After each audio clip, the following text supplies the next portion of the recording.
السلام علیکم جی، کیسے ہیں آپ سب لوگ؟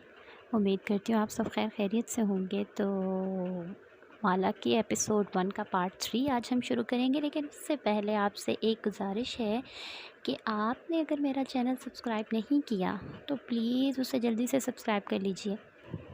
کر دیا نا؟ چلیں، بہت شکریہ۔ تو چلیے شروع کرتے ہیں ہم ناول اپنا مالا ایپیسوڈ 1 پارٹ 4۔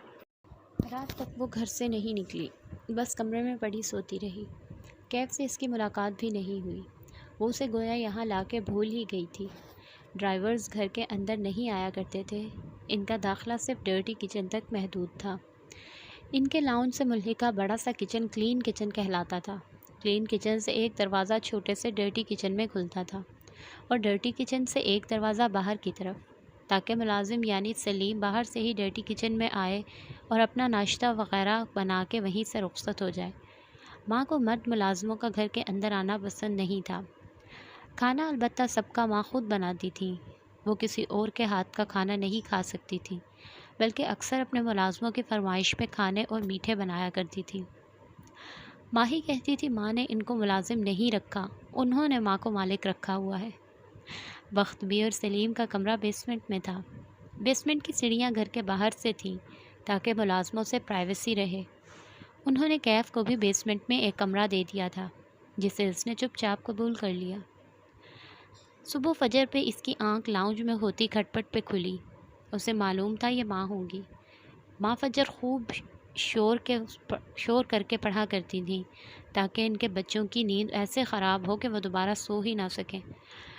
اسلام آباد میں نمازیں اوپر ہو جایا کرتی تھیں، لیکن لاہور میں مجال تھی کہ ایسا ہو۔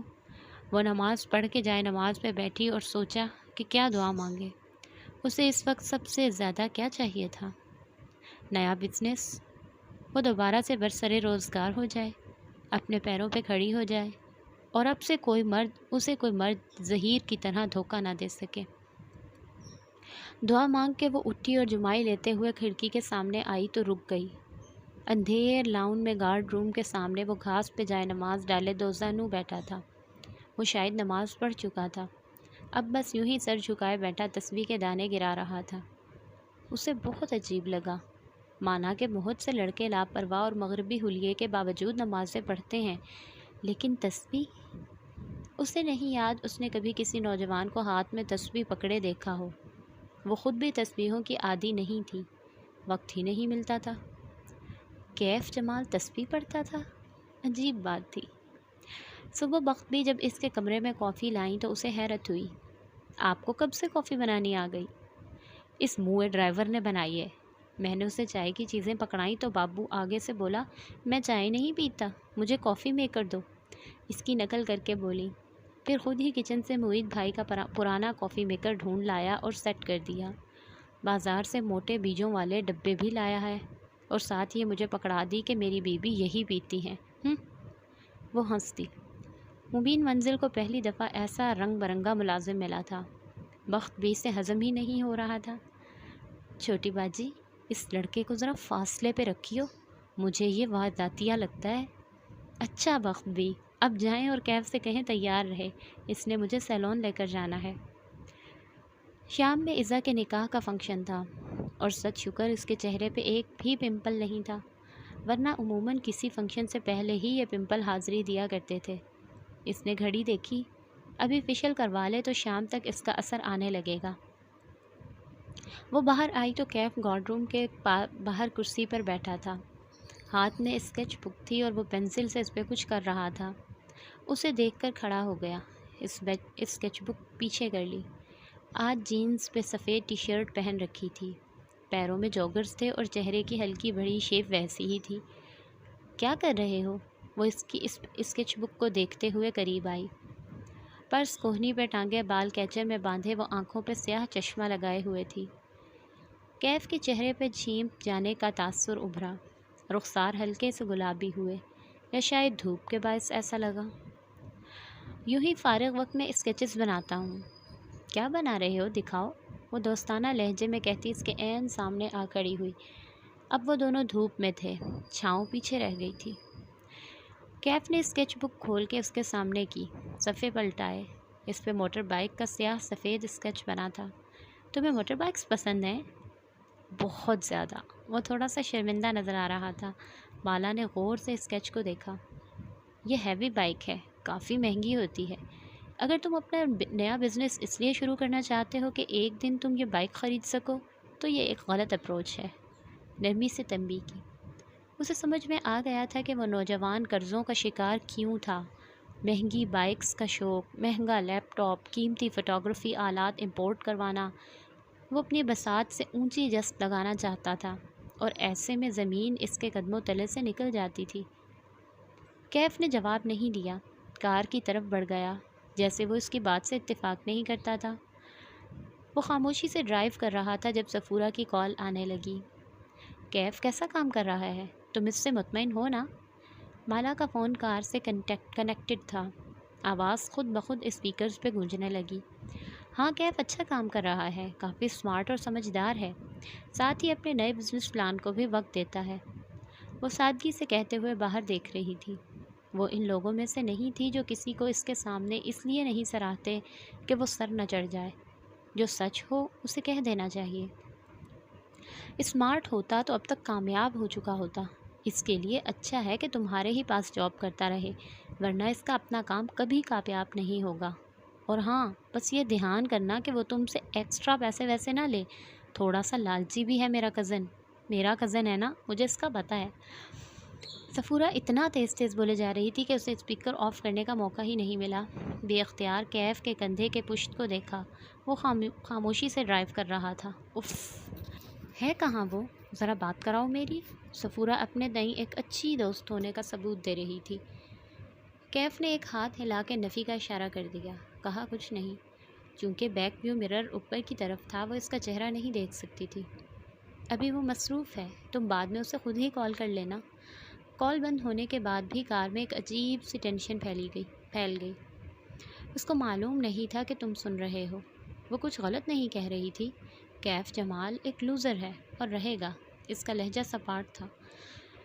جان میکس ویل کہتا تھا، تم پیسے سے نہیں جیت سکتے، اس کو کمانے پہ فوکس کرو تو مادیت پرست کہلاؤ گے۔ کمانا چاہو اور نہ کما سکو تو لوزر ہو۔ بہت کما کے خرچ نہ کرو تو کنجوس۔ اگر کما کے خرچ کرتے رہو تو فضول خرچ۔ اگر کمانے کی فکر نہ کرو تو تم ان ایمبیشیس ہو۔ اگر بڑھاپے تک بہت سے پیسے کے مالک ہو تو تم بے وقوف ہو کہ اس پیسے کو قبر میں لے جانا چاہ رہے تھے۔ پھر کیا کرنا چاہیے پیسے کے ساتھ؟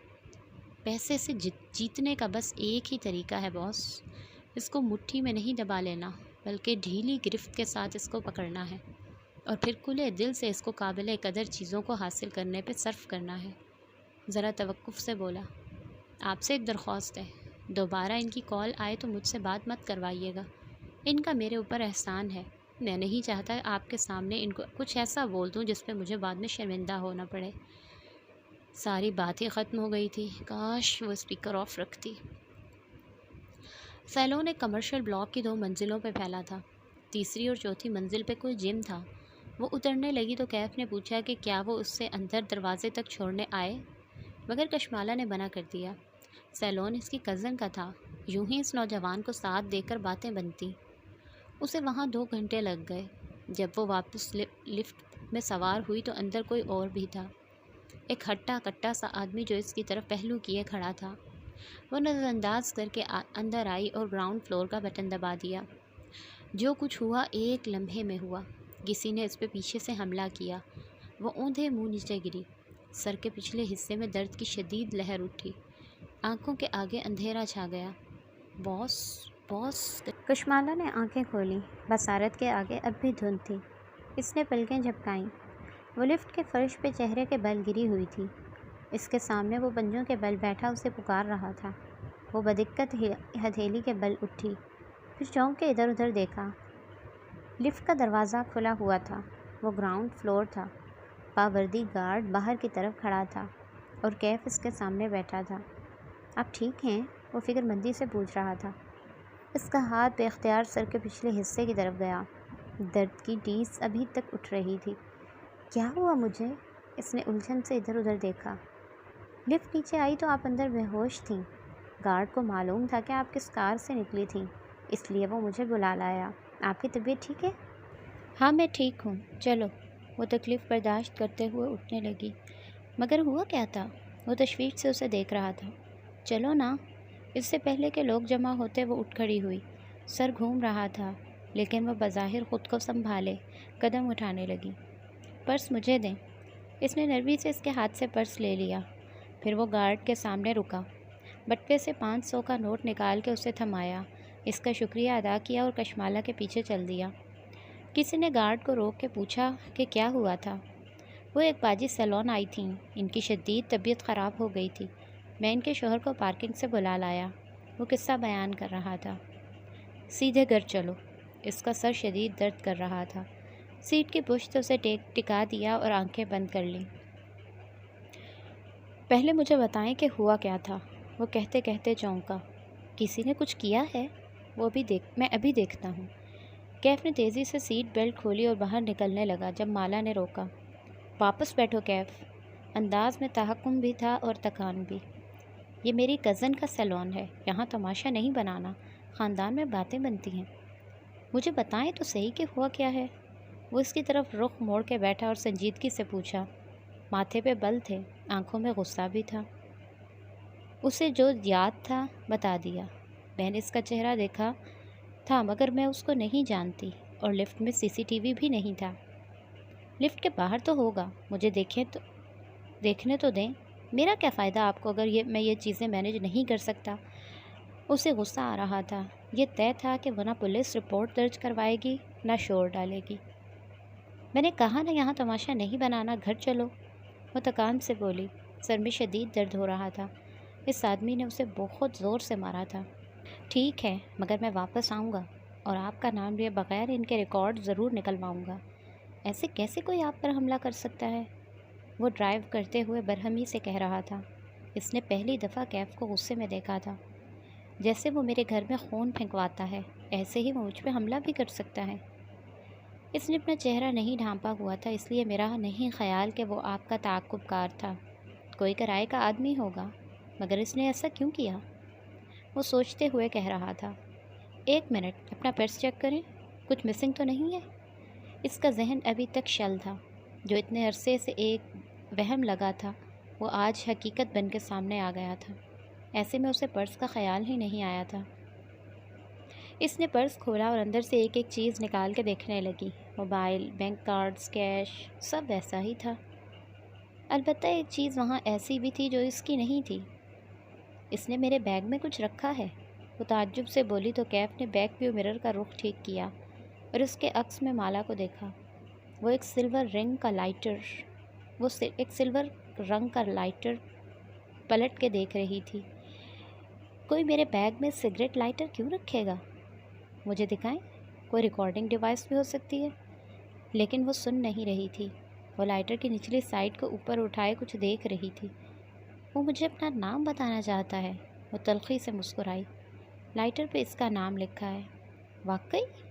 کیف کو حیرت ہوئی، موڑ کاٹتے ہوئے پوچھا، کیا لکھا ہے؟ کشمالہ نے لائٹر پہ لکھے 2 الفاظ پڑھے، ماہر فرید۔ اس نے ایک جھٹکے سے بریک لگائی، کار کے ٹائر چرچرائے۔ آرام سے کیف۔ لیکن وہ تیزی سے پیچھے گھوما اور لائٹر اس کے ہاتھ سے لے لیا، پھر اسے اونچا اٹھا کے دیکھا۔ اس پہ واقعی انگریزی میں لیزر انگریونگ سے ماہر فرید لکھا تھا۔ کیف کا حلق خشک ہونے لگا۔ ناممکن! بالآخر مجھے میرے تعاقب کار کا نام معلوم ہو گیا ہے۔ کیف نے چہرہ موڑ کے اسے دیکھا۔ اس کا چہرہ گلابی سا ہو رہا تھا، سبز آنکھوں میں الجھن تھی، ناسمجھی تھی۔ اس نے بہت سا تھوک خشک گلے سے نیچے اتارا۔ آپ کسی ماہر فرید کو جانتی ہیں؟ لہجہ سرسری بنایا۔ نہیں، کشمالہ نے گردن دائیں بائیں ہلائی۔ میں نے یہ نام پہلی ہی دفعہ سنا ہے۔ میں یہ لائٹر رکھ لوں؟ اس کو چیک کرنا ہوگا، اندر کوئی ریکارڈنگ ڈیوائس نہ ہو۔ کشمالہ نے اس بات میں سر ہلا دیا۔ وہ واپس کار اسٹارٹ کرنے لگا، البتہ اس کے چہرے کی رنگت اڑی اڑی سی تھی۔ گھر کے پورچ میں جب وہ کار سے نکلی تو وہ دیکھ سکتی تھی کہ وہ پریشان لگ رہا تھا۔ صفورہ تمہارے بارے میں غلط تھی۔ جو لوگ پیسے کے لالچی ہوتے ہیں وہ گارڈز کو ٹپ نہیں دیتے۔ وہ چونکا۔ اس حالت میں بھی وہ نوٹ کر گئی تھی۔ وہ پھیکا سا مسکرایا۔ آپ نے پیٹرول کے جو پیسے دیے تھے اسی میں سے دیا تھا۔ اس کے جانے کے بعد کیف کے تاثرات بدلے، چہرے پہ برہمی در آئی۔ اس نے فون نکالا اور وائٹ ہیئر کی چیٹ کھولی۔ تم میرے ساتھ کوئی ڈبل گیم کر رہے ہو؟ یہ حرکت تمہاری ہے یا تمہارے آدمیوں کی ہے نا؟ انگلیاں تیزی سے ٹائپ کر رہی تھیں۔ وہ شدید بے بسی محسوس کر رہا تھا۔ اس یام مبین منزل میں گہما گہمی کا عالم تھا۔ سب شادی میں جانے کی تیاری کر رہے تھے۔ معید کسی باتھ روم سے چلاتا اپنے کپڑے مانگ رہا تھا۔ ماں خود تخت پہ بیٹھی تھی، بالوں میں صبح ہی ہیئر ڈرائی لگایا تھا، سو اب وہ سفید نہیں گہرے بھورے لگ رہے تھے۔ گرے رنگ کا کامدار جوڑا پہنے وہ کلائیوں میں سونے کے کنگن پہن رہی تھیں۔ لمبے بال کھلے تھے، بخت بھی ان میں کنگھی پھیر رہی تھی۔ سامنے گاؤ تکیے پہ ان کا موبائل کھڑا رکھا تھا، جس پہ ماہی نظر آ رہی تھی۔ وہ کچن کاؤنٹر کے پیچھے کھڑی تھی، ایپرن پہنے، چھوٹے بالوں کی پونی بنائے، وہ پہلوؤں پہ ہاتھ رکھے تفتیشی نظروں سے انہیں دیکھ رہی تھی۔ ایئر رنگس دکھائیں مجھے، کینیڈا سے حکم آیا۔ ماں نے چہرہ ترچھا کر کے ایک کان دکھایا۔ ماہی نے ماتھے کو چھوا۔ اف ماں، یہ کیا 1910 والے کانٹے پہن لیے؟ وہ گرے اسٹونز والے ٹاپس کہاں ہیں جو میں لبرٹی سے لائی تھی؟ کہاں رکھے ہیں؟ ماں سر جھکائے اپنی جیولری باکس میں سے ڈھونڈنے لگی۔ ماہی کا حکم وہ نہیں ٹالا کرتی تھیں۔ جیولری باکس کا سب سے نچلا خانہ دیکھیں۔ ماہی کو یاد تھا، اسے ماں کی ہر چیز یاد رہتی تھی۔ ٹاپس وہیں تھے۔ ماں نے انہیں نکال کے اونچا کیا۔ وہ واقعی بہت حسین تھے۔ سونے کے کانٹے اتار کے انہیں کانوں میں پہنا تو چہرے کا وقار مزید بڑھ گیا۔ اچھا بتاؤ، شال کون سی لوں؟ وہ اپنی سمجھدار بیٹی سے پوچھ رہی تھیں۔ مالا سے کہیں وائٹ والی شال نکال دے جس کا گرے بارڈر ہے۔ ماں نے مڑ کے دیکھا۔ مالا لاؤنج کی ایک کرسی پہ بیٹھی موبائل پہ لگی تھی، کھوئی سی۔ جب سے وہ سیلون سے آئی تھی وہیں بیٹھی تھی۔ مالا بیٹے، وہ وائٹ شال تو نکال دو، اور تم کب تیار ہوگی؟ پھر غور سے اس کا چہرہ دیکھا۔ تمہیں کیا ہوا ہے؟ کچھ نہیں، سر میں درد ہے، میں شال نکالتی ہوں۔ وہ وہاں سے اٹھ گئی۔ اس نے کمرے میں پہلے سے وہی سفید شال نکال رکھی تھی، لیکن ماں کو دی نہیں تھی۔ ماں اسے تب پہنے گی جب ماہی کہے گی۔ ماں کو صرف ماہی کی چوائس پہ اعتبار تھا۔ ماہی یہاں ہوتی تو فنکشنز وغیرہ پہ ماں کو خود تیار کرتی۔ جب سے وہ کینیڈا گئی تھی ویڈیو کال پہ یہی کام کرواتی۔ ماں کے کپڑے، حتیٰ کہ مالا کے بھی اکثر کپڑے ماہی لیا کرتی تھی۔ اس کو شوق تھا دکانداروں سے لڑ کے قیمتیں کم کروانے کا۔ یہ ٹاپس بھی اس نے مالا کے ساتھ ہی لیے تھے۔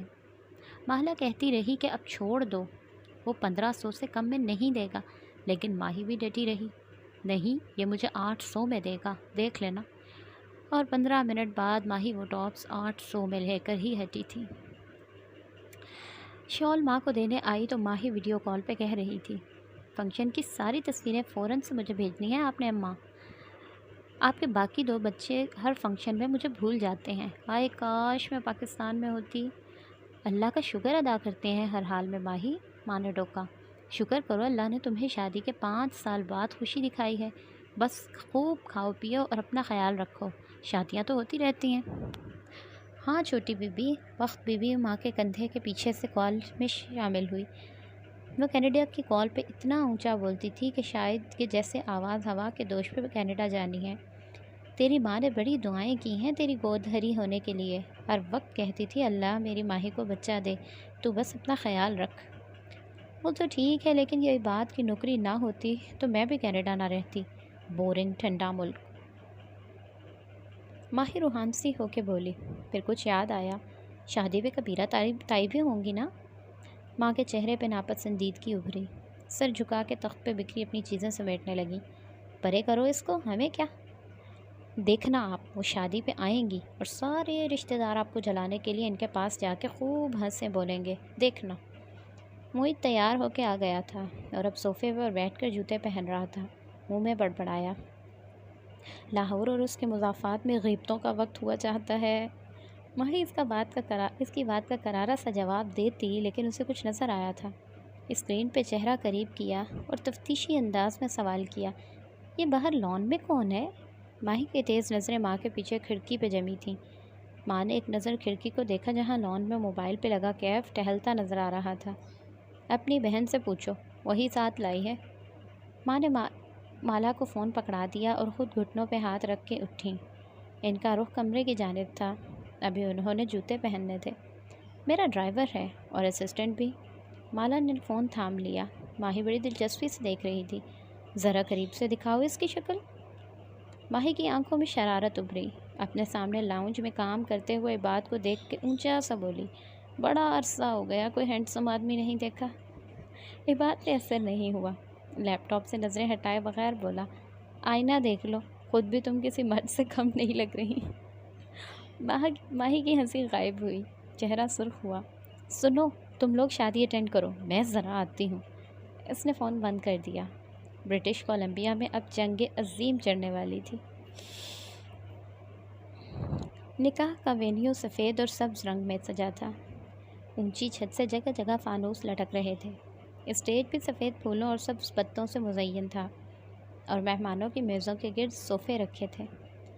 وہ ماں کے ساتھ ایک 3 سیٹر صوفے پر بیٹھی تھی۔ ماں چند رشتہ دار خواتین سے باتوں میں مصروف تھیں۔ معید ہم عمر کزنس کی طرف چلا گیا تھا، لیکن وہ خود کو یہاں زیادہ محفوظ تصور کر رہی تھی۔ اگر وہ کزنس میں گئی تو سب کی زبان پہ ایک ہی سوال ہونا تھا، اوشن بند کیوں ہو گیا؟ اور کیا اب وہ جاب لیس ہو گئی ہے؟ اور اس وقت وہ اس سوال کا سامنا کرنے کے موڈ میں نہیں تھی۔ ویسے بھی اسے ماں پر نظر رکھنی تھی۔ ان کی شوگر کنٹرول میں نہیں تھی اور شادیوں پہ تو وہ کچھ زیادہ ہی دل کھول کے کھاتی تھیں۔ معید ان کی شوگر کا اتنا دھیان نہیں رکھتا تھا کہ وہ کب گھر ہی کب آتا تھا۔ لیکن آج وہ دیکھے گی کہ ماں کیسے میٹھا کھاتی ہیں۔ ماں ٹیک لگائے بیٹھی تھی، شال ایک کندھے پہ تھی، شفون کا گرے دوپٹہ سر پہ تھا۔ وہ ہلکے کاجل اور لپسٹک کے ساتھ بہت باوقار لگ رہی تھیں۔ کسی کو اپنے گھٹنوں کے درد کا بتا رہی تھیں اور رشتہ دار خاتون ان کو کوئی دیسی ٹوٹکا بتا رہی تھی جو ان کے میاں نے فیس بک پہ پڑھا تھا۔ واقعی حورِ جہاں جیسی خوبصورتی اسے ماہی یا معید کو نہیں ملی تھی۔ Not fair. اللہ تعالیٰ آسمان کو شاکی نظروں سے دیکھا۔ حورے بھابھی، اب گھٹنوں کا آپریشن ہی کروا لیں، میں نے خود کروایا ہے، سمجھو نئی زندگی مل گئی ہے، خاتون نے مشورہ دیا۔ ماں کا نام حورِ جہاں تھا، حور کے نیچے زیر تھی، اسے حورِ جہاں پڑھتے تھے، اسی لیے بہت سے رشتہ دار ان کو اب حورے کہتے تھے۔ نا بابا نا، میں نہیں آپریشن کروانا۔ ماں نے ناک سے مکھی اڑائی۔ انسان کبھی پیچھے کو نہیں پلٹتا ہو، اب جیسے ہیں گھٹنے ویسے ہی ٹھیک ہیں۔ ماں، اس نے ماں کے قریب سرگوشی کی، آپ نے مجھ سے وعدہ کیا ہے نا، آپ میٹھا نہیں کھائیں گی۔ آج صبح آپ کی فاسٹنگ شوگر 140 تھی، نرمی سے تنبیہ کی۔ ماں دوسری جانب جھک کے ان خاتون سے کسی بہت اہم موضوع پہ بات کرنے لگی، یوں ظاہر کیا جیسے مالا کی بات سنی ہی نہ ہو۔ دفعتاً سامنے بیٹھی مومانی کسی کو دیکھ کے اٹھ کھڑی ہوئیں۔ کشمالہ نے نظریں اوپر اٹھائیں۔ سامنے نگینہ آنٹی کھڑی تھیں، جو اس روز اسلام آباد میں اپنے بیٹے کے ساتھ ماموں کے پورشن میں آئی تھیں۔ انہوں نے سفید سلک کا ڈریس پہن رکھا تھا، سر پہ دوپٹہ تھا۔ وہ مسکرا کے پہلے مومانی سے ملی، پھر ماں سے۔ ماں ان کو دیکھ کے خوش ہوئیں، اپنے پاس صوفے پہ جگہ دی۔ تم کب آئیں دبئی سے؟ زیاد اور میں پچھلے ہی ہفتے آئے ہیں، اتنے عرصے بعد کسی خاندان کی شادی میں شرکت کر رہے ہیں۔ یہ کون سی والی بیٹی ہے تمہاری ماشاءاللہ سے؟ انہوں نے مسکرا کے مالا کی طرف دیکھا تو وہ بھی مسکرا دی۔ میں کشمالہ ہوں، مجھ سے چھوٹی ماہی کینیڈا ہوتی ہے۔ ارے ہاں، تم تو اسلام آباد ہوتی ہو نا، ہم تمہارے ماموں کی طرف گئے تھے اس دن۔ نگینہ آنٹی نے مومانی کو دیکھ کے کہا، پتہ چلا تم سو رہی ہو، ورنہ ضرور ملاقات ہوتی۔ جی مجھے پتہ چلا تھا، وہ مسکرا کے بولی۔ زیاد کیسا ہے، کیا کر رہا ہے آج کل؟ ماں رسمن نگینہ بیگم سے پوچھنے لگی۔ زیاد رائٹر ہے، کتابیں لکھتا ہے، ساتھ ایک ڈیجیٹل مارکیٹنگ فرم میں بہت اچھی جاب بھی کر رہا ہے، مگر بڑے عرصے سے کچھ لکھا نہیں، کہتے ہوئے نگینہ آنٹی کی آواز میں اداس سی گھل گئی۔ مالا کی متلاشی نظریں سارے میں گھومیں اور پھر وہ اسے نظر آ ہی گیا۔ وہ کچھ مردوں کے ایک گروپ کے ساتھ کھڑا تھا، ٹال، ڈارک اینڈ ہینڈسم، سیاہ بالوں کو جل سے پیچھے کیے، وہ دوسرے کزنس کی طرح کرتے شلوار میں ملبوس تھا۔ اس وقت وہ سنجیدگی سے کسی بات کا جواب دے رہا تھا، دن کی روشنی میں زیادہ جاذب نظر تھا۔ اس کی منگنی کی تھی تم نے کچھ عرصہ پہلے، کوئی مسئلہ ہوا تھا پھر؟ ماں کو یاد آیا۔ بظاہر دوسری طرف دیکھتی کشمالہ کے کان کھڑے ہو گئے۔ بس بھابھی کیا بتاؤں، اس کی منگیتر کا ایکسیڈنٹ میں ڈیتھ ہو گئی، وہ زیاد کی اپنی پسند تھی، اس نے دل پہ بہت بوجھ لے لیا ہے۔ 1.5 سال ہو گیا ہے اس بات کو۔ اب میرا بیٹا شادی کا نام ہی نہیں لیتا۔ نگینہ بیگم دور نظر آتے اپنے بیٹے کو دیکھ کے اداسی سے بولی۔ ماں بھی افسوس سے خاموش ہو گئی۔ حورے بھابھی، آپ اتنی نیک ہیں۔ انہوں نے ماں کے گھٹنے پہ ہاتھ رکھا۔ آپ میرے زیاد کے لیے دعا کریں کہ وہ اس ٹراما سے نکل آئے اور نئی زندگی شروع کرے۔ کیوں نہیں نگینہ، میں ضرور دعا کروں گی، ماں نے خلوص دل سے کہا۔ ایک بلند آواز کانوں میں پڑی تو کشمالہ نے چونک کے نظریں گھمائیں۔ سبزہ زار کے انٹرنس پہ ایک اونچا نسوانی قہقہا گونجا تھا۔ یہ اس بات کا غماز تھا کہ کبیرہ بیگم پہنچ چکی تھیں۔ یہ طے تھا کہ وہ ہر فنکشن پہ جان بوجھ کے دیر سے آتی تھیں تاکہ ہر نظر ان کی طرف اٹھے، اور واقعی وہ اتنی خوبصورت تھیں کہ ایسا ہی ہوتا تھا۔ آج بھی وہ انٹرنس پہ چند خواتین کے جھمگٹے میں کھڑی اونچے قہقہے لگاتے ہوئے سب کی توجہ گھیر رہی تھیں۔ نیلے رنگ کی سلیو لیس ساڑی میں ملبوس تھیں، کانوں اور گردن میں چمکتے ہوئے ڈائمنڈز پہن رکھے تھے، بال بوائے کٹ میں کٹے تھے۔ اگر لمبے رکھتی تو زیادہ خوبصورت لگتیں، لیکن وہ جانتی تھیں کہ تائی بال چھوٹے کیوں رکھتی ہیں۔ اس کی بھی ایک مضحکہ خیز سی وجہ تھی۔ اب وہ چلتی ہوئی باری باری مہمانوں سے ملتی جا رہی تھیں، اپنی طرف بڑھتے ہاتھوں کو غرور سے ذرا سا ملا کے چھوڑ دیتی۔ وہ مانی ان رشتہ داروں میں سے تھی جن کی کبیرہ تائی سے بہت بنتی تھی۔ وہ ان کو دیکھ کے اٹھ کھڑی ہوئیں اور نگینہ سے بولی، آپ نے نہیں ملنا کبیرہ سے؟ نہیں تابندہ، میرا کبیرہ سے کوئی رشتہ نہیں، البتہ میرا حورے جہاں بھابھی سے رشتہ ہے۔ اگر کبیرہ حورے جہاں بھابھی سے ملنے خود نہیں آ سکتی تو میں کیوں جاؤں اس سے ملنے؟ پھر چہرہ موڑ کے ماں کو دیکھا۔ ہاں تو آپ کہہ رہی تھیں؟ سادہ دو ٹوک انداز۔ مومانی پہ تو گھڑوں پانی پڑ گیا۔ کشمالہ اندر ہی اندر مسکرا دی۔ کوئی تو رشتہ دار تھا جو ماں کا ساتھ دے رہا تھا، ورنہ سب کبیرہ کی دولت کی چمک دمک سے اتنے متاثر تھے کہ اس کے گرد مکھیوں کی طرح بھن بھناتے تھے۔ ماہی کے میسیجز آ رہے تھے، تصویریں بھیجو۔ اس کے فون کی بیٹری کم تھی اور وہ بیٹری پیک کار میں بھول آئی تھی۔ اس نے کیف کو کال کی اور اسے بیٹری پیک لانے کو کہا۔ کیف جب سفید پھولوں سے سجے وسیع ہال میں آیا تو اسے سامنے ہی نظر آ گئی، صوفوں پہ خواتین کے ایک گروپ میں بیٹھی۔ وہ ٹانگ پہ ٹانگ جمائے بس مسکراتے ہوئے سب کی باتیں سن رہی تھی۔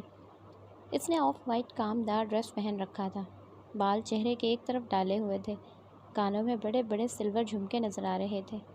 اس کا چہرہ سادہ تھا، جلد اعتبار کرنے والا۔ آنکھیں ذہین تھیں لیکن چالاک نہ تھیں، ایسی آنکھیں جو مہربان ہوتی ہیں، شک نہیں کرتی، انتقام نہیں لیتی، وہ لوگوں کی اچھائی پہ نظر رکھتی ہیں۔ اور وہ ایسی لڑکی کو دھوکہ دے رہا تھا۔ کیف کے چہرے پہ کرب ابھرا، اس کا دل برا ہونے لگا۔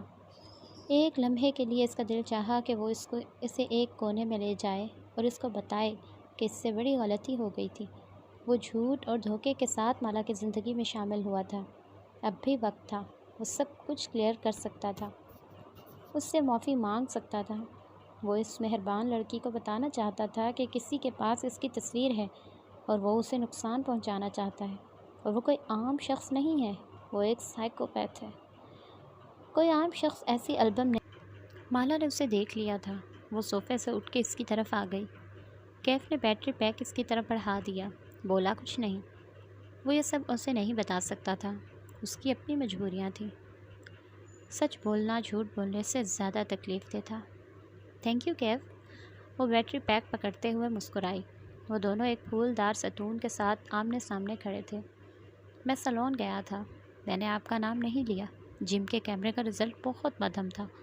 آپ کے بتائے حلیے کا شخص لفٹ میں سوار ہوا تھا اور وہ واپس جم میں ہی اتر گیا تھا، لیکن اس کی شکل واضح نہیں ہے۔ میں نے فوٹیج آپ کو ای میل کی ہے۔ کیا فائدہ، میں اس کو نہیں پہچانتی تھی۔ آر یو شیور، آپ کسی ماہر فرید کو نہیں جانتی؟ اس نے لہجے کو سرسری سا بنایا۔ کشمالہ نے کندھے اچکا دیے۔ جو آج ہوا ہے وہ اچھا نہیں ہوا، یہ دوبارہ بھی ہو سکتا ہے۔ پولیس تک آپ نہیں جانا چاہتی، اس لیے آئندہ آپ میرے بغیر کہیں نہیں جائیں گی، میں قریب رہوں گا۔ کیف اسے غور سے دیکھتے ہوئے کہنے لگا، لیکن مجھے لگ رہا ہے کہ آپ نے مجھے سب کچھ نہیں بتایا۔ آپ پولیس تک کیوں نہیں جانا چاہتی؟ کچھ ہے جو آپ اپنے تعاقب کار کے بارے میں جانتی ہیں؟ آواز دھیمی کی۔ دیکھیں، میں آپ کا باڈی گارڈ ہوں، آپ کو مجھ پہ اعتبار کرنا ہوگا۔ اگر آپ کچھ بھی اور جانتی ہیں تو مجھے بتا دیں، کچھ بھی ایسا جو ابھی تک آپ نے مجھے نہیں بتایا؟ وہ چند لمحے اسے دیکھتی رہی، پھر ایک قدم آگے ہوئی۔ فنکشن کے شور اور ہنگامے میں ان کی آواز دور نہیں جا سکتی تھی۔ کشمالہ نے آواز سرگوشی میں بدل دی۔ میں صرف اتنا جانتی ہوں کہ ایک آدمی کے پاس میری ایک تصویر ہے۔ اس تصویر کے بیک پہ لکھا ہے حور جہاں کی بیٹی کشمالہ، اور وہ آدمی مجھے نقصان پہنچانا چاہتا ہے۔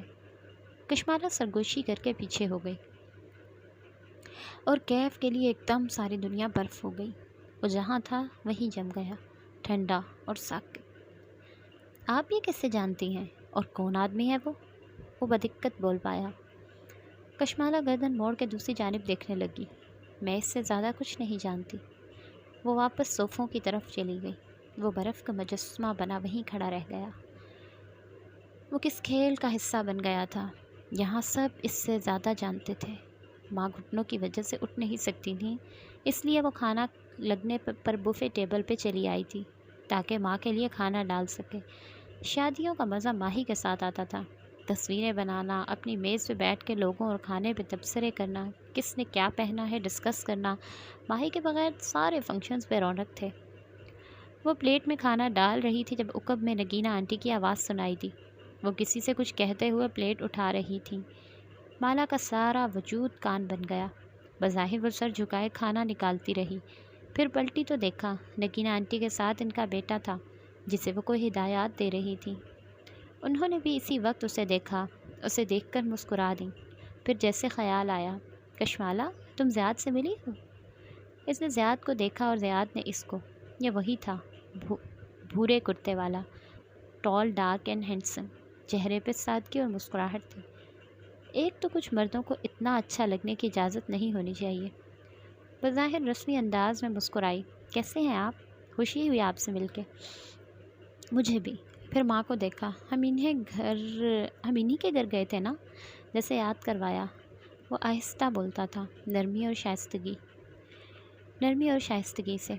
وہ ان کے ماموں کا گھر تھا، لیکن کشمالہ وہیں رہتی ہے۔ زیاد نے ہوں کہہ کے سر ہلا دیا۔ گفتگو دم توڑ گئی۔ وہاں کھڑا رہنا آکورڈ لگ رہا تھا۔ وہ ان سے معذرت کر کے ماں کی پلیٹ لیے میز پر آ گئی۔ کھانا کھل چکا تھا اور سب اس وقت کھانے میں مگن تھے۔ اس نے ماں کے سامنے پلیٹ رکھی۔ انہوں نے ایک اچھڑتی نگاہ پلیٹ میں موجود لوازمات پہ ڈالی، جیسے دلچسپی نہ ہو۔ پھر چہرہ ادھر ادھر گھمایا۔ کیف ابھی تک وہیں کھڑا تھا۔ ماں نے دور سے اسے اشارہ کیا، لڑکے ادھر آؤ۔ تحکم سے 2 انگلیاں اٹھائیں۔ کیف فوراً اس طرف آیا۔ پہلے بتاؤ تم کون ہو؟ میں نے تمہیں کہیں دیکھا ہے۔ ماں نے سر سے پیر تک اسے گھورا۔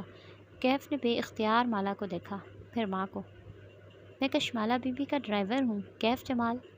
جو بھی ہو، وہ پیچھے دیکھو، ٹیبل پہ سفید رنگ کی کیا چیز رکھی ہے؟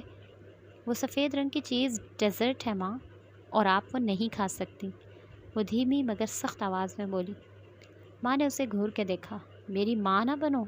پھر انہی خشمگی نظروں سے کیف کو دیکھا۔ جاؤ لے کر آؤ۔ اس نے فوراً کشمالہ کو دیکھا، جس نے نفی میں گردن ہلائی۔ کیف نے ماں کو دیکھا۔ وہ اب کی سختی سے بولی، آواز نہیں آئی؟ لے کر آؤ۔ جی اوکے۔ وہ فوراً سے پلٹ گیا۔ کشمالہ نے افسوس سے نفی میں سر ہلایا۔ ماں آپ کو شوگر ہے یار، نہ کریں ایسے۔ ماں نے تو یوں ظاہر کیا جیسے سنا ہی نہیں۔ کیف نے سامنے ڈش لا کر سرو کی تو انہوں نے جی بھر کے ڈیزرٹ ڈالا۔ اچھا تھوڑا کم ہی کر دیں۔ اس نے ہاتھ ان کے پیالے کی طرف بڑھایا تو ماں نے اس کے ہاتھ پر چمچہ مارا۔ میں نے کہا نا میری ماں نہ بنو، جاؤ یہاں سے۔ وہ خفگی سے اٹھ گئی، پھر کیف کی طرف آئی، غصے سے اسے دیکھا۔ تمہیں کس نے کہا تھا ڈیزرٹ لے آؤ؟ میں کیا کرتا؟ آنٹی غصہ کر رہی تھی۔ غصہ ہی کر سکتی ہیں وہ، اٹھ کے تو نہیں جا سکتی نا۔ ان کی فاسٹنگ 140 سے صبح، حد ہے یار۔ وہ جھنجھلائی ہوئی لگ رہی تھی۔ باس، وہ ہلکا سا کھنکارا۔ آنٹی نے مجھ سے پوچھا کہ میں کون ہوں۔ وہ کل سے مجھ سے 3 دفعہ یہی سوال پوچھ چکی ہیں۔ ماں کی عادت ہے مذاق کرنے کی، اب ان کو کچھ میٹھا نہیں دینا، اوکے؟ وہ تنبیہ کر کے آگے بڑھ گئی۔ وہ بس اسے جاتا دیکھتا رہا۔ اس کا موڈ ماں کی سرکت پہ خراب ہو گیا تھا۔ وہ ایسے ہی بد دلی سے سینے پہ بازو لپیٹے بوفے ٹیبل کے ساتھ کھڑی ہو گئی۔ اکثریت کھانا ڈال چکی تھی، اس لیے یہاں رش کم تھا۔ تبھی قریب میں کوئی کھنکارا، آپ کھانا نہیں کھا رہی؟ وہ چونکی، پھر سنبھلی، چہرے کے زاویے درست کیے۔ وہ زیاد تھا، ہاتھ میں پلیٹ لیے اس کے قریب آ رہا تھا۔ تشویش سے اسے دیکھا۔ پھر گردن موڑ کے اس میز کو جہاں ماں بیٹھی مزے سے ڈیزرٹ کھا رہی تھی. زیاد ہلکا سا ہنس دیا. اچھا، آپ کی بھی اپنی امی سے یہی لڑائی چلتی رہتی ہے. کشمالہ نے افسوس سے ماں کی طرف دیکھا. میں ان کے گھٹنے کی سرجری کروانا چاہتی ہوں. شوگر کنٹرول نہیں ہوگی تو سرجری کیسے ہوگی؟ اس کا ایک حل ہے، وہ سنجیدگی سے بولا. پھر اپنی پلیٹ اس کی طرف بڑھائی. 2 منٹ یا پکڑیں؟ کشمالہ نے ناسمجھی کے انداز میں پلیٹ پکڑی. زیاد گھوم کے بفے ٹیبل کی دوسری طرف گیا. ایک پیالہ چمچ اٹھایا اور واپس آیا. اب وہ ڈش سے ڈیزرٹ پیالے میں نکال رہا تھا. وہ مسکرا دی. اس کا حل یہ ہے کہ آپ پریشان نہ ہوں اور کچھ کھا لیں. وہ پیالہ لے کر مسکراتا ہوا اس کے سامنے آیا. اسے پیالہ تھمایا اور اپنی پلیٹ واپس لی. تھینک یو، مگر میں میٹھا نہیں کھاتی. اس نے پیالہ رکھا نہیں، پکڑے رکھی کھڑی رہی. لیکن اسے ڈیزرٹ پسند نہیں تھا، سو یہ طے تھا کہ وہ نہیں کھائے گی. اچھا، وہ حیران ہوا. اپنی پلیٹ سے چاولوں کا چمچ ابھرا. اس دن تو آپ ٹیرس پہ براؤنیز کھا رہی تھی. اف، اس نے دیکھ لیا تھا. اچھا مجھے یاد نہیں. کندھے بے نیازی سے اچکا دیے. پھر بات بدلنے کو بولی. آپ کیا لکھ رہے ہیں آج کل؟ زیاد نے گہری سانس لے کر سر جھکا دیا. وہ چمچ سے چاول ادھر ادھر مکس کرنے لگا. میں آج کل رائٹرز بلاک کا شکار ہوں. پاکستان آیا تھا کہ یہاں بیٹھ کے شاید کچھ لکھ سکوں، لیکن نہیں لکھ پا رہا. کیا لکھنا چاہ رہے ہیں آپ؟ زیاد نے آنکھیں اٹھا کے اسے دیکھا. وہی جو سب شوق سے پڑھتے ہیں، ایک عظیم لو سٹوری. اس نے دیکھا زیاد سلطان کی آنکھیں اداس تھیں، ایسی آنکھیں جن کو محبت کی ہیپی اینڈنگ پہ بھروسہ نہیں ہوتا. اسے نگینہ آنٹی کی باتیں یاد آئیں. آپ کی سپر پاور کیا ہے؟ میری سپر پاور؟ وہ حیران ہوا. ہاں نا، ہر شخص کی ایک سپر پاور ہوتی ہے. آپ کس چیز میں اچھے ہیں؟ اگر آپ لو اسٹوری لکھنے کے بجائے وہ لکھیں جس میں آپ اچھے ہیں تو آپ کا یہ بلاک ختم ہو جائے گا. وہ مسکراہٹ دبائے سوچنے لگا. پھر اطراف میں نگاہ دوڑائی. میں رائٹر ہوں اور میرا مشاہدہ اچھا ہے. میں وہ نوٹ کرتا ہوں جو کوئی اور نوٹ نہیں کرتا. میں کیسے مان لوں؟ آزما کے دیکھ لیں. اچھا، وہ اس کے چیلنج پہ مسکرائی. یہ جو سامنے لڑکی جا رہی ہے اس کے بارے میں کچھ بتائیں. نگاہوں سے اسٹیج کی طرف اشارہ کیا. وہاں عزا کی بہن ویٹرز کو ہدایات نہ دیتی نظر آ رہی تھی. زیاد نے اس طرف دیکھا. اس کے پیر میں ہائی ہیلز کی وجہ سے درد ہے اور وہ شدید انکمفرٹیبل ہے. پھر زیاد نے چہرہ گھما کے اگلا ہدف ڈھونڈا. وہ ویٹر جو ٹرے اٹھائے جا رہا ہے، اس کی ابھی ابھی بے عزتی کی گئی ہے کیونکہ اس کے کان اور گال سرخ ہو رہے ہیں.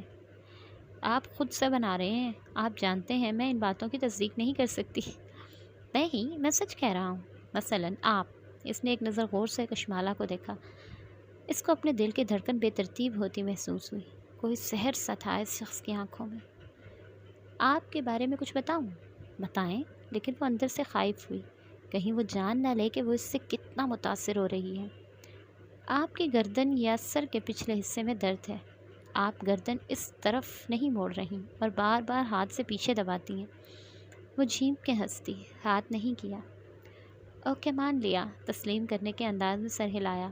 Thank you. زیاد کے چہرے پہ حیران سی ممنونیت تھی. آپ کی اس نصیحت نے میری مدد کی ہے. شاید مجھے وہ نہیں لکھنا جو مجھ سے میری ایڈیٹر لکھوانا چاہتی ہے، بلکہ مجھے وہ لکھنا چاہیے جو میں انجوائے کروں گا. وہ مسکرا دی اور پیالہ لیے آگے بڑھ گئی. دور کسی سے بات کرتی کبیرہ بیگم نے غور سے ان کو باتیں کرتے دیکھا تھا. وہ صبح وقت بھی کے رونے کی آوازوں سے اٹھی. پہلے کچھ دیر تو بستر میں لیٹی پلکیں جھپک جھپک کے چھت کو دیکھے گئی. جب سے کام کرنا چھوڑا تھا دن رات کا کوئی حساب ہی نہیں تھا. ایک عجیب سی مایوسی ذہن پہ چھائی تھی. کام کرنے والی لڑکی کے لیے فارغ گھر بیٹھنا بہت مشکل تھا. خیر، آج وہ اپنے بزنس پلان پہ کام شروع کرے گی. ایک آئیڈیا آیا تھا اس کے ذہن میں. وہ بالوں کو جوڑے میں لپیٹتی باہر آئی تو وقت بھی آنسو بہاتے ہوئے نورِ جہاں بیگم کو اپنی بیٹی کا قصہ سنا رہی تھی. وہی روایتی کہانی. شوہر کام نہیں کرتا، نشہ کرتا ہے، سارا دن گھر میں پڑا رہتا ہے اور بیٹی کو مارتا ہے. بخت بھی؟ اس نے پیچھے سے بخت بھی کے کندھوں پہ ہاتھ رکھا اور سر جھکا کے نرمی سے تسلی دی. آپ اپنی بیٹی سے کہیں کہ وہ اسٹینڈ لے، ہم اس کے ساتھ ہیں. بخت بھی نے اپنا سانولا کھردرا ہاتھ اس کے ہاتھ پہ رکھ دیا. وہ ڈرتی ہے جی. مالا سیدھی کھڑی ہوئی اور واقعی وہ بھی کیسے سٹینڈ لے؟ جب تک عورت کے پاس تعلیم اور مالی خود مختاری نہیں ہوگی تب تک وہ اسے ایسے ہی بٹتی رہے گی۔ مالا ٹھیک کہہ رہی ہے بختو۔ ماں کے ماتھے پہ بل تھے اور وجود میں جلال آیا ہوا تھا۔ وہ گود میں سبزیوں کی پرات رکھے تخت پہ بیٹھی تھی، چھری والا ہاتھ اونچا کر کے بولی، بیٹیوں کی طرح پالا ہے میں نے نسیم کو، اسے کہو میرے پاس آ جائے، وہ اکیلی نہیں ہے، ہم اس کے سائیں بیٹھے ہیں ادھر۔ وہ کچن میں آئی تو ڈرٹی کچن کی طرف کھلتا دروازہ نیم ہوا تھا۔ کیف وہاں کافی بناتا نظر آ رہا تھا۔ آہٹ پہ پلٹا اور اسے وہاں کھڑے دیکھا۔ وہ خوابیدہ آنکھیں لیے بالوں کا گول مول جوڑا بنائے ہوئے تھی۔ رات والا میک اپ اتارنے کے باوجود آنکھوں کے گرد ہلکی سی سیاہی تھی۔ کافی بناؤں آپ کی؟ وہ نظریں موڑ کے دوسری طرف پلٹ گیا۔ ہاں پلیز، توقف کیا اور آواز آہستہ کی، پھر کچھ نکلا لائٹر سے؟ عام سا لائٹر ہے، کچھ نہیں ہے اس میں۔ وہ کین سے کافی بینز نکالتے ہوئے بولا۔ اس کے ہاتھ تیز تیز چل رہے تھے۔ مالی خود مختاری اور تعلیم، آپ کے خیال میں یہ چیزیں عورت کو ایبیوز ہونے سے بچا سکتی ہیں؟ فلٹر پیپر لگا کے کافی بینز اندر ڈالے، پھر اس کمپارٹمنٹ کو کھڑک کر کے بند کیا اور مشین آن کر دی۔ تمہیں اختلاف ہے؟ مالا کو تو تعجب ہوا۔ کیف اس کی طرف پلٹا، کاؤنٹر سے ٹیک لگائی اور سینے پہ بازو لپیٹ لیے، جوگرز کی کینچی بنا لی۔ ساری لڑکیاں ایبیوز ہوتی ہیں باس۔ بخت بی بی کی بیٹی اپنے شوہر کے ہاتھوں اور ایلیٹ کلاس کی لڑکی اپنے بوائے فرینڈ کے ہاتھوں، یہ دونوں باتیں مختلف ہیں۔ کافی میکر سے پانی ابلنے کی آواز آ رہی تھی، سارے میں کافی کی خوشبو پھیل گئی تھی۔ ایک ہی بات ہے، غریب کی لڑکی چائے دیر سے لائے تو شوہر کا موڈ خراب ہوتا ہے، وہ اس کو مارتا ہے۔ امیر کی لڑکی پارٹنر کے ساتھ ڈرگز نہ کرے تو پارٹنر کا موڈ خراب ہو جاتا ہے، اس کو خوش رکھنے کے لیے وہ ڈرگز پہ لگ جاتی ہے۔ دونوں ابیوز ہوتی ہیں، غریب لڑکی بھی اور امیر پڑھی لکھی لڑکی بھی۔ تو وجہ کیا ہے؟ وجہ یہ ہے باس کہ کسی نے عورتوں کو نہیں سکھایا کہ مردوں کے ساتھ کیسے رہنا ہے، اور کسی نے مردوں کو نہیں سکھایا کہ عورتوں کے ساتھ کیسے رہنا ہے۔ کافی گرم مگ اس کی طرف بڑھایا۔ انٹرسٹنگ۔ خیر آج جیولرز پہ چلنا ہے، گولڈ لینا ہے تو چند دن ٹھہر جائیں۔ وہ اب اپنی کافی کے لیے فریش بینز ڈال رہا تھا۔ تولہ ابھی 1,70,000 کا ہے، ایک ہفتے میں یہ 90,000 تک گرے گا۔ تمہیں کیسے پتا؟ کیف نے شانے اچکائے۔ مجھے پتا ہوتا ہے۔ چلے آپ کی اطلاع کے لیے مجھے بھی معلوم ہے کہ گولڈ گرنے والا ہے، میں نے خریدنا نہیں بیچنا ہے۔ کچھ برکس ہیں میرے پاس گولڈ کی، ان کو بیچ کے نیا کام شروع کرنا ہے۔ اسی اثناء میں بخت بھی کچن میں داخل ہوئیں۔ ایک نظر درمیانی دروازے کو دیکھا جو کھلا تھا، اور پھر دوسری خشمگی نظر کیف پہ ڈالی۔ تمہارا کام ختم ہو گیا ہے تو کھڑے کیوں ہو؟ کیف نے اپنا مگ اٹھاتے ہوئے فریج کی طرف اشارہ کیا۔ میں کشمالہ بی بی سے کہہ رہا تھا کہ پتہ نہیں کون نا سمجھ ہے جو ڈبل روٹی کو فریج میں رکھ دیتا ہے، حالانکہ فریج میں رکھنے سے ڈبل روٹی جلدی خراب ہوتی ہے، اس کو ہمیشہ باہر روم ٹیمپریچر پہ رکھتے ہیں۔ معصومیت سے کہہ کے اپنا مگ لیے باہر نکل گیا۔ بخت بی نے پیر پٹکا۔ میں بتا رہی ہوں مالا باجی، یہ ڈرائیور کم اور وارداتیہ زیادہ لگتا ہے مجھے۔ وہ دل کھول کے ہنس دی۔ تبھی فون پہ ماہی کی کال آنے لگی۔ وہ بھی اپنا مگ لیے پچھلے دروازے کی طرف چلی گئی تاکہ لان میں جا کے تسلی سے ماہی سے بات کر سکے۔ یہاں بات کرتی تو لاؤنج میں ماں تک آوازیں جاتی۔ کل کی شادی کیسی رہی؟ تم لوگوں نے مجھے واپس آ کے فون ہی نہیں کیا۔ ماہی الگ ناراض تھی۔ تھک گئے تھے نا رات میں، اب سناتی ہوں سارے قصے۔ وہ پچھلی گیلری میں مگ لیے آگے بڑھ رہی تھی۔ کیف بھی وہیں جا رہا تھا۔ آہٹ پہ رک کے ایک طرف ہو گیا، اس کے لیے راستہ چھوڑ دیا۔ پہلے یہ بتاؤ زیاد کا کیا سین ہے؟ ماں بڑا ذکر کر رہی تھی اس کا، کیسا ہے وہ؟ ماہی کا لہجہ تفتیشی تھا۔ مالا مسکرا دی۔ زیاد؟ مسکرا کے فون کان اور کندھے کے درمیان لگائے وہ آگے جا رہی تھی۔ ٹال، ڈارک اینڈ ہینڈسم۔ وہ آگے نکل گئی اور کیف چبھتی ہوئی نظروں سے اسے دور جاتے دیکھتا رہا۔ صرف ٹال اینڈ ڈارک تھا، ہینڈسم کہاں سے تھا؟ منہ میں بڑبڑایا۔ اگلا آدھا گھنٹہ وہ لان پہ بیٹھی کافی پیتے ہوئے ماہی کو ساری شادی کا قصہ سنائی گئی۔ کس نے کیا پہنا، کون کون آیا، کون پہلے ملا اور کون نہیں ملا، اور ماہی کا فیوریٹ سوال، کھانے میں کیا تھا؟ کال بند ہوئی تو اس نے دیکھا ماں اب لان میں چلی آ رہی تھی۔ ماں اس وقت پودوں کی دیکھ بھال کرتی تھی۔ اپنے فربہ وجود کے ساتھ اب وہ قدم قدم چلتے ہوئے بوگن ویلیا کے درختوں کا معائنہ کر رہی تھی۔ ہاتھ میں تسبیح تھی جس کے دانے بھی ساتھ ساتھ گر رہے تھے۔ ادھر آؤ۔ ماں کی نظر اس پہ پڑ گئی جو گارڈ روم کے ساتھ کرسی پہ بیٹھا لیپ ٹاپ پہ لگا تھا۔ 2 انگلیوں کے اشارے سے اسے بلایا۔ کیف نے پہلے دائیں بائیں دیکھا، وہاں اور کوئی نہ تھا، وہ اسے ہی بلا رہی تھی۔ پھر لیپ ٹاپ رکھ کے اٹھا اور سیدھا ان کی طرف آیا۔ کیا نام ہے تمہارا؟ کیف جمال۔ کب سے تم نے پودوں کو پانی نہیں لگایا؟ تنخواہ کس بات کی لیتے ہو؟ ابھی لگا دیتا ہوں۔ اب کیوں؟ شام میں یا صبح میں لگاتے ہیں پانی؟ وہ بڑبڑا کے پودوں کی طرف مڑ گئیں۔ وہ متذبذب سا کھڑا رہا، جائے یا رکا رہے۔ وہ جو مسکرا کے یہ سب دیکھ رہی تھی اٹھ کے ان کی طرف آ گئی۔ ماں، سلیم لگا دے گا پودوں کو پانی، کیف کو اپنے کام کرنے ہوتے ہیں، اس کو جانے دیں۔ ماں نے سنا ہی نہیں، ہاتھ پہلوؤں پہ رکھے پودوں کا جائزہ لیتے ہوئے برہمی سے بولی، ویسے یہ ظہیر انتہائی ناشکر آدمی ہے۔ اف ماں، اس کا کیا ذکر یہاں؟ وہ کراہی۔ پرسوں 4 صدہ سے گڑ آیا تھا، میں نے اسے بھجوایا، کل اس کو مل بھی گیا، لیکن مجال ہے کہ اس نے شکریہ کا فون کیا ہو۔ مالا کا دماغ پھک سے اڑ گیا، وہ ساکت رہ گئی۔ واٹ؟ ماں، آپ نے ظہیر کو گڑ بھجوایا ہے؟ وہ تینوں بوگن ویلیا کے گلابی پھولوں والے درخت کے ساتھ کھڑے تھے۔ کیف خاموشی سے باری باری دونوں کو دیکھ رہا تھا۔ کیوں؟ ہمیشہ بھجواتی ہوں، اب نیا کیا ہے؟ وہ چڑچڑی لگ رہی تھی۔ کشمالہ مبین کو جلدی غصہ نہیں آیا کرتا تھا، وہ یا تو ہنس دیتی یا تحمل سے بات بدل دیا کرتی تھی، یا اس جگہ سے اٹھ جایا کرتی تھی، لیکن یہ اس کی برداشت سے باہر تھا۔ اس کا چہرہ سرخ ہونے لگا۔ ماں، آپ نے یہ کیا کیا؟ کیا سوچے گا؟ اسے یقین نہیں آ رہا تھا۔ اس کو شکریہ کہنے کی توفیق پھر بھی۔ ماں، آپ میرے ساتھ ایسا کیسے کر سکتی ہیں؟ آپ کو میرے کام کی نہیں سمجھ آتی، مان لیا، لیکن میری بے عزت کا تو خیال کیا کریں۔ اچھا، شرمندہ کروایا ہے آپ نے مجھے۔ اس کی آنکھیں بھیگنے لگیں۔ اس آدمی نے میرے ساتھ اتنی بڑی زیادتی کی اور آپ اسے گڑ بھجوا رہی ہیں؟ وہ سمجھے گا میں اس کی محنت کر رہی ہوں اب۔ واٹ دی ہیل ماں؟ ماں نے ایک خفا نظر اس پہ ڈالی اور سر جھکا لیا، کسی معصوم بچے کی طرح جس کی چوری پکڑی گئی ہو۔ پھر کیف سے آہستہ سے بولی، میری ٹانگیں درد کر رہی ہیں، مجھے میری کرسی اندر لے چلو۔ مالا پیر پٹخ کے اندر چلی گئی۔ کمرے میں آ کے اس نے دروازہ بند کر دیا، اور وہ جو اتنے دنوں سے آنسو رکے ہوئے تھے وہ ایک دم بہنے لگے۔ بے روزگاری کا احساس، بیکار ہونے کا گلٹ، تاریک نظر آتا مستقبل، راکھ ہوا کیریئر۔ وہ اتنے سالوں سے اپنا کماتی اور خرچ کرتی آئی تھی، وہ کسی پہ بوجھ نہیں تھی، لیکن اگر اس کا نیا کام نہ چلا تو وہ اپنے بلز خود نہیں بھر سکے گی۔ کیسی بے بسی ہوگی یہ۔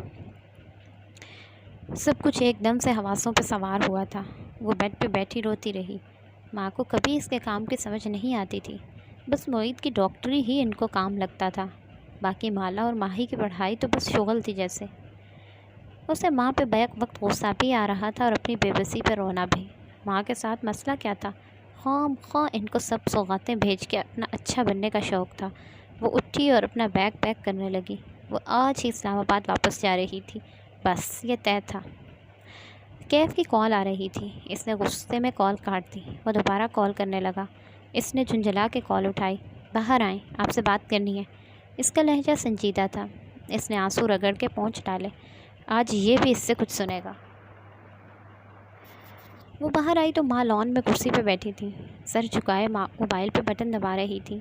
وہ ان کو نظر انداز کر کے پورچ کی طرف آ گئی، جہاں اوپر جانے کا بیرونی زینہ بنا تھا۔ وہاں کیف کھڑا تھا، ریلنگ سے ٹیک لگائے، ایک جوگر زمین پہ اور ایک جوگر اوپری زینے پہ رکھے، سینے پہ بازو لپیٹے وہ اس کا منتظر تھا۔ ادھر آ کے بیٹھیں اور میری بات سنیں، اس کی روئی روئی گلابی آنکھیں دیکھ کے سنجیدگی سے بولا۔ سامنے ایک خالی کرسی رکھی تھی، وہ ناک سکیڑ کے گیلی سانس اندر کھینچتی کرسی پہ آ بیٹھی، ٹانگ پہ ٹانگ جمائی۔ کیا مسئلہ ہے؟ لہجہ سخت تھا۔ میں ابھی سن رہا تھا جو آپ اپنی ماں سے کہہ رہی تھیں، وہ کھنکارا۔ کشمالہ کے ماتھے پہ شکنیں ابھریں۔ کیف، تم اپنے کان اور منہ بند رکھنا سیکھو، مجھے بالکل پسند نہیں ہے کہ تم میرے گھر کی باتیں سنو اور ان پر تبصرہ کرو۔ وہ سنجیدگی سے اسے دیکھے گیا، پھر بولا تو آواز آہستہ تھی۔ اپریل میں گڑ نہیں ہوتا کشمالہ بی بی، 4 صدہ کا گڑ سیزن مارچ میں ختم ہو جاتا ہے۔ وہ ایک دم بالکل ٹھہر سی گئی، ساکن، ہوا رک گئی۔ شاید اس کا سانس بھی۔ میں نے سلیم سے پوچھا ہے، فروری کے بعد 4 سدہ سے کوئی گڑ نہیں آیا، نہ آنٹی نے کسی کو بھجوایا ہے۔ وہ اس کی آنکھوں کو بغور دیکھتے ہوئے کہہ رہا تھا، اور تب اسے یاد آیا ماں نے ظہیر کو جنوری میں گڑ بھیجا تھا اور اس نے شکریہ کا فون نہیں کیا تھا۔ کیف پہلے زینے پہ بیٹھ گیا اور اسے سنجیدگی سے اسے دیکھتے ہوئے بات جاری رکھی۔ پوچھا ہے کہ میں کون ہوں۔ وہ اپنی بات بار بار دہراتی ہیں اور وہ چیزیں بھول جاتی ہیں۔ ان کے ذہن میں نئی یادداشتیں نہیں بن رہی، یا شاید وہ وقت کا حساب کھو رہی ہیں۔ پورچ کی فضا بالکل ساکن تھی، نہ وہاں پھولوں کی خوشبو تھی، نہ پودوں کا سبزہ۔ ہر شے کو زوال آ گیا تھا۔ کشمالہ، اس کی آنکھوں میں دیکھتے ہوئے وہ ٹھہر ٹھہر کے بولا، آپ کی ماں بیمار ہے۔ اس کا چہرہ سفید پڑتا گیا، جیسے کسی برفانی رات میں گھر سے باہر گم ہو جانے والے کا ہوتا ہے۔ نہ جان تھی، نہ سانس تھی۔ وہ کسی خواب، کسی کیفیت میں اٹھی۔ قدم من من بھر کے ہو رہے تھے۔ یونیورسٹی، کالج، کتابیں، یہ سب یہ سکھاتے ہیں کہ کامیاب کیسے ہونا ہے۔ کوئی یہ کیوں نہیں سکھاتا کہ ناکام کیسے ہونا ہے؟ وہ گھاس پہ قدم اٹھاتی لان چیئرز کی طرف بڑھ رہی تھی۔ ماں وہاں اکیلی بیٹھی تھی، سر جھکائے موبائل پہ لگی تھی۔ کوئی یہ کیوں نہیں سکھاتا کہ جاب چلی جائے گی تو کیا کرو گے؟ ناکام ہو جاؤ گے تو کیا کرو گے؟ ماں کے ماتھے پہ پسینہ آیا ہوا تھا، جسے وہ دوپٹے کے کنارے سے پونچھ رہی تھی۔ دل ٹوٹے گا تو کیا کرو گے؟ مستقبل تاریک نظر آئے گا تو کیسے آگے بڑھو گے؟ وہ ان کے ساتھ کرسی پہ بیٹھی اور غور سے ان کا چہرہ دیکھا۔ وہ خوبصورت باوقار چہرہ آج بوڑھا لگ رہا تھا۔ جھریاں بڑھ گئی تھیں، بائیں جانب سے ہونٹوں کے قریب کی جلد لٹک سی گئی تھی۔ کوئی یہ کیوں نہیں سکھاتا کہ ماں بیمار ہو جائے گی تو کیا کرو گے؟ وہ شاید ماہی کو میسج لکھ رہی تھیں، آہستہ آہستہ ٹائپ کرتی تھیں۔ مالا نے نرمیوں سے انگلیوں کی پشت سے ان کے گال پہ پھیری۔ مالا نے نرمی سے انگلیوں کی پشت ان کے گال پر پھیری۔ انہوں نے چونک کے اسے دیکھا۔ ماں، اس نے گیلی آواز میں پکارا، آپ نے ظہیر کو گڑ بھیجا تھا؟ ماں نے، میں نہیں تو۔ انہوں نے حیرت سے نفی میں دائیں بائیں سر ہلایا۔ اس حرکت میں ایک بے بسی سی معصومیت تھی۔ آنکھوں میں کچھ کھوئے کھوئے سے ہونے کا احساس تھا۔ گڑ تو سردیوں میں ہوتا ہے مالا۔ وہ نرمی سے ان کے چہرے پہ انگلیوں کی پشت پھیر گئی۔ کچھ مختلف سا تھا ان کے چہرے میں۔ کوئی یہ کیوں نہیں سکھاتا کہ ماں بیمار ہو جائے گی تو کیا کرو گے؟ مگر کشمالہ مبین کو معلوم تھا کہ اسے کیا کرنا ہے۔ وہ حورِ جہاں کی بیٹی تھی، اس کے راستے متعین ہو چکے تھے۔ ہم اسلام آباد واپس نہیں جا رہے، میں یہیں رہوں گی۔ وہ سیڑھیوں کے ساتھ کھڑا تھا جب وہ اس کے پاس آئی اور اسے اپنا فیصلہ سنایا۔ تم جانا چاہو تو تمہاری مرضی ہے، میں کسی اور کا بندوبست کر لوں گی۔ جو فیصلہ 5 برس میں نہیں ہو سکا وہ 5 منٹ میں ہو گیا تھا۔ میں کہیں نہیں جا رہا۔ میرے گھر میں کوئی ایسا نہیں ہے جو مجھے مس کرے۔ میں نے جو وعدہ آپ سے کیا ہے میں وہ وعدہ پورا کروں گا۔ میں یہی ہوں آپ کے ساتھ۔ کیف کو دیکھتی اس کی آنکھیں بھیگنے لگیں۔ اس نے بس اس بات میں سر ہلا دیا اور واپس مڑ گئی۔ اس کی انگلیاں ماہی کو میسج لکھ رہی تھیں، وہ میسج جو کوئی انسان اپنے ماں باپ کے بارے میں نہیں پڑھنا چاہتا۔ ماہی، ماں بیمار ہیں، ان کے ساتھ کوئی مسئلہ ہے، شاید الزائمرز۔ تم پاکستان آ جاؤ فوراً۔ چلی ویک کے اس چھوٹے سے گھر کے لاؤنج میں صوفے پہ نیم دراز ماہ بینا کا فون بجا تو اس کی آنکھ کھلی۔ وہ ٹی وی دیکھتے دیکھتے سو گئی تھی۔ وہ چونک کے سیدھی ہوئی، موبائل اٹھا کے دیکھا۔ وہ ایک میسج اس کی جان نکال گیا۔ وہ تیزی سے اٹھی، پیروں میں جوتے گھسیڑے اور کھڑی ہوئی، اور تبھی اسے ایک عجیب سا احساس ہوا۔ اس کو شدید تکلیف محسوس ہو رہی تھی، اتنی شدید کہ حد نہیں۔ وہ کھڑی ہوئی اور سفید صوفے کو دیکھا جس پہ وہ سو گئی تھی۔ وہاں خون کے دھبے تھے، اس کے لباس پہ بھی خون تھا۔ نچلے وجود میں تکلیف بڑھتی جا رہی تھی۔ ماں، تکلیف میں اس کے لبوں سے یہی نکلا۔ وہ دوہری ہو کے بیٹھتی گئی اور پھر دوسرا احساس زیادہ جان لیوا تھا، میرا بچہ۔ چلیں، یہ آج ہماری ایپیسوڈ 1 کا اختتام ہو گیا ہے، تو انشاءاللہ جلد ملتے ہیں ایپیسوڈ 2 کے ساتھ۔ اللہ حافظ۔